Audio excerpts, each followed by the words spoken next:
தேனி அருகே 40 ஆண்டுகளுக்கு மேலாக நத்தம் புறம்போக்கு நிலத்தில் வீடு கட்டி வசித்து வரும் முதியவர் ஒருவர் பட்டா கேட்டு மாவட்ட ஆட்சியரிடம் மனு அளித்துள்ளார்.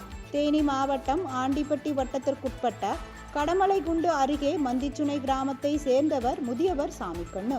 கூலி தொழிலாளியான இவர் கடந்த 40 ஆண்டுகளாக தனது மனைவியுடன் 2 சென்ட் நத்தம் புறம்போக்கு நிலத்தில் வீடு கட்டி வசித்து வருகிறார். மேலும் இடத்திற்கான அபராத தீர்வை, வீட்டு வரி, மின் கட்டணம் ஆகியவற்றை முறையாக செலுத்தி வருகிறார். நத்தம் புறம்போக்கு நிலத்தில் சில ஆண்டுகள் வசித்து வந்தாலே பட்டா வழங்க வேண்டும் என தமிழக அரசு உத்தரவிட்டுள்ள நிலையில் சாமிக்கண்ணு 40 ஆண்டுகளாக வசித்து வரும் இடத்திற்கு பட்டா வழங்க வேண்டும் என்று பலமுறை கோரிக்கை வைத்தும் இதுவரை பட்டா வழங்கப்படவில்லை. மேலும் கிராமத்தை சேர்ந்த சிலர் இடத்தை ஆக்கிரமிப்பு செய்யும் நோக்கத்தோடு கடந்த சில ஆண்டுகளாக தனக்கு வரி ரசீது எதுவும் கொடுக்காமல் அலக்கழிப்பதாக சாமிக்கண்ணு குற்றம் சாட்டியிருந்தார். இந்நிலையில் 40 ஆண்டுகளுக்கு மேலாக தான் வசித்து வரும் நத்தம் புறம்போக்கு இடத்திற்கு பட்டா வழங்க வேண்டும் என தேனி மாவட்ட ஆட்சியரிடம் சாமிக்கண்ணு மனு அளித்துள்ளார். ஏற்கனவே இவரோட சேர்ந்து குடியிருந்த இந்த அருந்ததியர் சமூகத்தை சேர்ந்த 4 பேர் அந்த இடத்த விட்டு போயிட்டாங்க.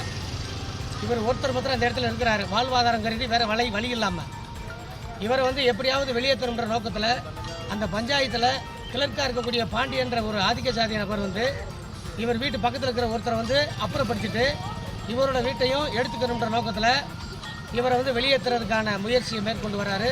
அந்த அடிப்படையில் இவருக்கு ரசீது போடுறதில் முன்ன பின்ன தவறுதலாக பண்ணுறது, ரசீதை போட விடாமல் தடுக்கிறது, விஓ, தாசில்தார் போன்ற அதிகாரிகள்கிட்ட தவறான தகவலை சொல்லி இவரை எப்படியாவது வெளியேற்றுன்ற முயற்சியில் தொடர்ந்து நடந்து வந்தார்.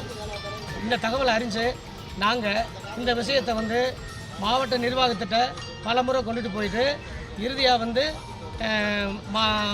தமிழ்நாடு ஆதிதிராவிடர் நலத்துறையிலையும் தேசிய தாழ்த்தப்பட்டோர் ஆணையம், தமிழ்நாடு தாழ்த்தப்பட்டோர் ஆணையத்திலையும் புகார் மனுவாக கொண்டு போய் கொடுத்துருக்குறோம்.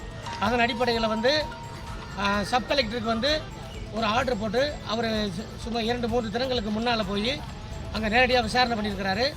அவருடைய விசாரணையின் போது அங்கே இருக்கக்கூடிய ஆதிக்க சமூகம் இவங்களை கிட்ட வரவிடாமல் தவறான தகவலை தொடர்ந்து அங்கே சொல்லி வர்றாங்க.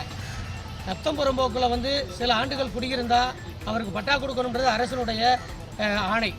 இது அம்பேத்கர் சட்டத்தில் இருக்கக்கூடிய அந்த சரத்தை இவங்க இழிவுபடுத்தி சாதிய வன்மத்தோட இவரை எப்படியாவது வெளியேற்றணுன்ற நோக்கத்தில் தொடர்ச்சியாக பண்ணிக்கிட்டு இருக்கிறாங்க. மாவட்ட நிர்வாகம் சரியான விசாரணையை மேற்கொண்டு இவருக்கு அந்த இடத்துக்கு பட்டா வழங்கி இவரை அந்த இடத்துல இறுதி காலத்தில் இவர் அங்கே வாழ்ந்து நிம்மதியாக வாழணுன்ற ஒரு சூழ்நிலையில் இப்போ நாங்கள் மறுபடியும் மாவட்ட ஆட்சித்தலைவரை பார்த்து அந்த கருத்தை வலியுறுத்துறதுக்காக வந்திருக்கோம். முடியாத பட்சத்தில் சமூக நீதி காக்கக்கூடிய இந்த அரசு உடனடியாக இவருக்கு இதுக்கான தீர்வை ஏற்படுத்தி கொடுக்கணும். எங்களை நீதிமன்றத்துக்கு தள்ளக்கூடிய ஒரு அவல நிலையை ஏற்படுத்த வேண்டாம்னு சொல்லி இதன் மூலமாக நாங்கள் கேட்டுக்கிறோம்.